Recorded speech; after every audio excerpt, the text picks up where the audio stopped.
के नाम, रूप, लीला और धाम, चार भाव से भक्ति को अपने भीतर अवस्थित करना चाहिए। साकेत में यदि रुचि ज्यादा है तो श्री राघवेंद्र सरकार का खूब दिन रात चिंतन करो। वैकुंठ में रुचि ज्यादा है तो श्री लक्ष्मी नारायण भगवान की खूब उपासना करो। और श्री गोलोक में यदि आपकी निष्ठा ज्यादा है तो हमारी श्री जी हमारी श्याम सुंदरा श्री राधा रानी की खूब उपासना करो, खूब भाव रखो उनके प्रति। तो नाम, फिर वहां के रूप, ठाकुर जी का कैसा रूप है, साकेत में कैसे हैं, वैकुंठ में कैसे हैं, गोलोक धाम में कैसे हैं, उस रूप का चिंतन करो। सबसे पहले नाम गाओ, फिर रूप का चिंतन करो, फिर वहां की लीलाएं सुनो। वैष्णव जनों से, कथा प्रवक्ताओं से, जहां कहीं भी आपके प्रिय धाम की लीला हो उस लीला का श्रवण करो। नाम, रूप, लीला, और फिर चौथा है उस धाम का भ्रमण करो, उस धाम में विचरण करो, उस धाम में प्रवास करो। इन तीन भाव से आप अपने गोलोक, वैकुंठ या साकेत को भूमंडल पर ही अपने चित्त में प्रकट कर सकते हैं। ये सब वैष्णव जन, संत जनों ने ऐसे ही किया है, नाम, रूप, लीला, धाम को प्रकट। तो हमारी द्वारिका जो है ये गोलोक धाम का ही एक अंग है। द्वारिका, जगन्नाथपुरी और श्री वृंदावन, 84 कोस ब्रजमंडल, इस प्रकार से द्वारिका गोलोक धाम में भी विराजमान है। भाव आ रहा था कि किस प्रसंग को लेकर के चलें, तो मैंने तो कल बहुत सारे प्रसंग सोच रखे थे, कल बता भी रहा था मैं। रुक्मणी जी के पत्र पर करें कि 7 दिन तक सप्त विवाह करें। हम विवाह में हमारी इसलिए ज्यादा रुचि नहीं बन पाती कि लाल जी अभी हमारे छोटे हैं, कहीं ब्याह ज्यादा ही सुना दिए तो ठाकुर जी को मन कर आएगा कि मेरा ब्याह करा। और इस बार ऐसे संकेत मिल रहे हैं कि ठाकुर जी अगला उत्सव जरूर ब्याहुला करेंगे अपना। जहां कहीं भी 11 से 17 2025 में जो उत्सव होगा तो ठाकुर जी का ब्याहुला ही होगा। हम लोग ऐसा विचार कर रहे हैं कि अगले वर्ष 2 पक्षों में नामांकन करेंगे आने वाले लोगों का। जिनका भी फोन आएगा कि अगले वर्ष हम आ रहे हैं तो उनसे पूछा जाएगा कौन से पक्ष में रहोगे, वर पक्ष में, वधु पक्ष में। और उनके पक्ष पहले से ही डिवाइड कर दिए जाएंगे। तो वधु पक्ष वालों को कह दिया जाएगा जेब पक्की करके आना, क्योंकि भाई फिर पूरी तरह निभाना पड़ेगा आपको। और 7 दिन तक सारी रस्में होंगी ठाकुर जी की। अगर ठाकुर जी ने ये स्वीकार कर लिया कि अगले वर्ष ठाकुर जी विवाह उत्सव कराएंगे अपना, हमारे लाल जी हैं तो नेक्स्ट से, लेकिन ये तो 3 वर्ष से ही जिद करने लगे। यशोदा मैया तो कह रहे मैया सो खाऊं पर घर ना जाऊं, मैया अब ना करूंगो चोरी, पर सांची कह कब लावेगी मुकुतु दुल्हन गोरी। 3 वर्ष के ठाकुर जी चोरी करके पकड़े गए तो यशोदा मैया तो कह रहे मैया चोरी छोड़ दूंगो, लेकिन एक शर्त पे। मैया बोली कहा, बोले पर सांची कह कब लावेगी मुकुतु दुल्हन गोरी। मुकुत दुल्हन लिया मैं तुरंत चोरी छोड़ दूंगा। तो 3 वर्ष से ही ठाकुर जी की इच्छा है, तो अगली वर्ष ऐसा भाव है कि ठाकुर जी 6 वर्ष के हो जाएंगे, 5 से ऊपर पहुंच जाएंगे। तो अब लाल जी के लिए इस वर्ष हम बढ़िया ढूंढनी प्रारंभ करें कहां से होगा ब्याह। और अगले वर्ष जहां की भी किशोरी जी, वैसे तो किशोरी जी तो सब जगह की भा रही हैं, पर जहां के ससुरारिया भागे लाल जी को, वहां के लोगों को कह दिया जाएगा भैया अपनी तैयारी करो, आप लोग सब व्यवस्था करो, हम बारात लेके आ रहे हैं ठाकुर जी की। अगले वर्ष खूब आनंद से ठाकुर जी का ब्याहुला करेंगे। अभी भाव है ऐसा, निश्चित नहीं है कि होगा ही, उत्सव तो होगा, लेकिन ब्याह होगा कि नहीं है ठाकुर जी के ऊपर है। और बाकी 17 तारीख को इस बार निश्चित ठाकुर जी के 17 को उत्सव तो होगा नहीं, केवल कथा होगी।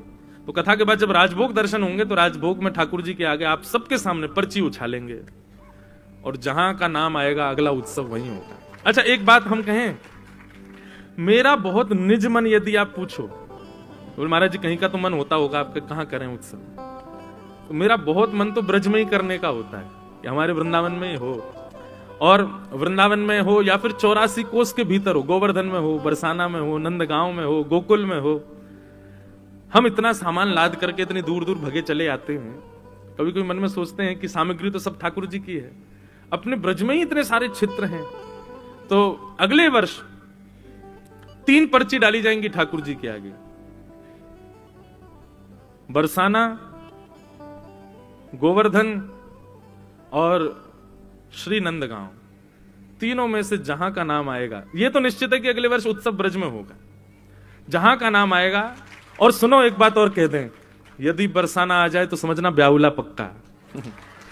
अगर बरसाना आ गया पर्ची में, तो निश्चित है कि ठाकुर जी का फिर ब्यावला ही होगा अगले साल। 7 दिन तक पूरे नियम चलेंगे, उसमें खूब रीति रिवाज। और हम अगले वर्ष प्रयास करेंगे, या तो कथा पूज्य पिताजी महाराज करें, या मलुक पीठ वाले महाराज जी करें, या कोई दिव्य संत। हम तो आप लोगों के संग रहेंगे, खूब उदम मचाएंगे, नाचेंगे, गाएंगे, आनंद करेंगे। अब हम पे कथा का भी जोर आ जाता है, फिर सेवा का भी जोर, फिर सब संभालना। तो प्रयास करेंगे, जैसा लाल जी अनुकूलता बनाएंगे। तो 17 तारीख को घोषणा हो जाएगी भैया कि ब्याह होगा कि नहीं अगले साल। लाल जी के ऊपर छोड़ रहे हैं। गोवर्धन और नंदगांव में यदि होगा तो फिर रूप क्या होगा वो देखते हैं, कैसे ठाकुर जी आज्ञा करेंगे। तो मन में भाव तो बहुत था, किस किस प्रसंग को लें, द्वारिका प्रसंग को लें, रुक्मणी जी के पत्र का भाव लें, 7 दिन तक ब्याह करें, क्या करें। पर फिर मन में आया एक ऐसा मूल आधार लेके चलें जिसमें सब आ जाए, जिसमें कथा का कोई प्रसंग भी आ जाए, द्वारिका लीला भी आ जाए, रुक्मणी जी का पत्र भी आ जाए। तो ऐसा तो श्रीमद् भागवत में एक ही प्रसंग है, और वो है श्री प्रहलाद जी के द्वारा वर्णित किया गया नवदा भक्ति, 9 प्रकार की भक्ति। मैंने 2-3 बार कथा की है नवदा भक्ति पर, इस बार कुछ नया प्रयास करते हैं। तो आइए पहले तो प्रथम स्कंद के प्रथम श्लोक का क्रम कर लें, क्योंकि आज प्रथम स्कंद प्रारंभ होना चाहिए। उसके बाद फिर नवदा भक्ति में फिर कुछ रुक्मणी जी के पत्र का भाव आदि आदि, द्वारिका लीला आदि को हम श्रवण करेंगे। कि जन्माद्यस्य तोन्वयादितरतः चार्थे स्म विज्ञस्वराट् तेने ब्रह्म हृदय आदि कवये मुह्यन्ति यत्सूरयः तेजो वारिमृदां यथा विनिमयो यत्र त्रिशर्गो मृषा धाम्ना स्वेन सदा निरस्तकुहकम् सत्यं परं धीमहि। श्रीमद् भागवत जी का प्रथम श्लोक। जन्माद्यस्य तोन्वयाद इतरतः, जो ठाकुर जी जन्म, पालन और संहार के हेतु, जिनसे ही ये तीनों क्रिया संभव हो पाती हैं, और इन तीनों से ही जो परे हैं। इसके ब्रह्म परक अर्थ और कृष्ण परक अर्थ दोनों अर्थ हैं इस श्लोक के, सैकड़ों अर्थ हैं। एक अर्थ ऐसा होता है कि जो जन्म लेते ही अपने माता पिता गोकुल, अपने माता पिता को कारागृह में छोड़ करके अन्वयाद इतरतः दूसरे स्थान पर चले गए, गोकुल इतरतः गोकुल चले गए। और चार्थे स्वविज्ञस्वराट, जो अविज्ञ हैं, जो सब जानते हैं, अनविज्ञ नहीं है। ठाकुर जी के सामने कौन किस भाव से जाता है ठाकुर जी को सब पता है। आप कितना भी पूतना बनकर के जाओ, लेकिन आपके असलियत को ठाकुर जी पहचान जाएंगे। पूतना बन के जाओ का मतलब क्या होता है? कितना भी रूप बदल के जाओ, कितना भी स्वभाव बदल के जाओ, कितना भी व्यवहार बदल के जाओ, ठाकुर जी सब जानते हैं। ध्रुव जी महाराज ने 5 महीने तक तपस्या की, और 5 महीने बाद जब ठाकुर जी प्रकट हुए तो ध्रुव जी ने स्तुति गाई, खूब सुंदर स्तुति गाई भगवान की। भक्ति मुहु प्रभहताम त्वयि में प्रसंगो भूयाद अनंत महताम अमलाशयानाम, खूब सुंदर स्तुति गाई। लेकिन ठाकुर जी ने क्या किया? ध्रुव, अब तुम 36,000 वर्ष तक राजा बनो। भगवान, मैंने आपसे राज्य पदवी तो मांगी नहीं, फिर आप ऐसा क्यों कह रहे हो? ठाकुर जी बोले, क्योंकि हम अविज्ञ हैं, अनविज्ञ नहीं है। आप हमारे पास आए किस लिए थे? अपने पिता की राज्य गद्दी पर बैठना चाहते थे। छोटी माँ ने कहा था वन में जाके भगवान का भजन करो, उनसे प्रसन्न हो जाएं तो मांगना कि मैं छोटी माँ के गर्भ से जन्म लूं, तब इस राज्य गद्दी पर बैठोगे। तो भले ही हमारे दर्शन के बाद, तपस्या के बाद तुम्हारे भाव बदल गए, लेकिन प्रारंभिक भाव तो यही था ना, तुमको राज्य गद्दी चाहिए थी। अब जाओ, बैठो राज्य गद्दी पर। इसलिए मैं कभी कभी बंधुओं निवेदन करता हूं, वैष्णवों सावधान हो जाओ। ठाकुर जी के पास संसार की किसी क्रिया से मत जाना, नहीं तो इतना दे देंगे ठाकुर जी की ऊब जाओगे। मान लीजिए आपको रसगुल्ला बहुत प्रिय है और ठाकुर जी से आपने उसी की कामना कर दी, तो कहो तो रसगुल्ला के कुंड में ही नहीं छोड़ दें आपको। पढ़ो रे बेटा, खातो रे, कितने खावे को? एक आध में आपका मन तो भर जाना है। उसके बाद आप प्रार्थना करोगे, हे नाथ इससे मुझे निकालो, मुझे इतने रसगुल्ला थोड़े ही चाहिए थे, एक आध स्वाद के लिए चाहिए था। भाई ठाकुर जी जानते हैं कि विषयों का उपभोग कुछ क्षण का ही सुख देता है, और व्यक्ति जब विषय मांगता है तो ठाकुर जी इतनी प्रचुर मात्रा में वो विषय दे देते हैं, परेशान हो जाओगे उससे। इसलिए कभी विषय मत मांगो। ठाकुर जी से किसी भी प्रकार का कोई सांसारिक विषय भोग मत मांगो। क्योंकि ठाकुर जी का यदि मन कर गया देने का, तो एक बात आपको पता, हमारे ब्रज के एक संत कहते हैं हमारे ठाकुर जी पे हिसाब किताब नहीं आता, प्लस माइनस जोड़ भाग घटा ये सब ठाकुर जी को आते ही नहीं, विद्यालय गए ही नहीं पढ़वे, बाद में गए। ब्रज के ठाकुर जी की बात, द्वारिकाधीश तो सब जानते हैं, ये तो नरसिंह मेहता की हुंडी भरते हैं, तो इनको तो सब आता है। लेकिन हमारे ब्रज के ठाकुर जी, श्री राधा रमन लाल, श्री बांके बिहारी लाल, श्री राधा वल्लभ लाल, श्री गोवर्धन लाल, ये तो इतने रस में आसक्त हैं कि इनको पढ़ाई लिखाई से मतलब ही नहीं, तो इनको ज्यादा हिसाब किताब नहीं आता, एक ही हिसाब आता है, पूरा दो पूरा लो। ये आधा अधूरा वाला ठाकुर जी को हिसाब आता ही नहीं है। हमको पूरा दे दो और हमसे पूरा ले लो। आप कहो ठाकुर जी 10% पति के हैं, 20% बच्चों के हैं, 30% विषय भोगों के हैं, फिर जो बच गया वो आपके। ठाकुर जी बोले भाई ये तूने कहा बता, परसेंट हमें पता ही ना काय तक हैं, हमें एक ही परसेंट पता है, या तो 0% या 100%। ये बीच के परसेंटेज ठाकुर जी को आते ही नहीं है।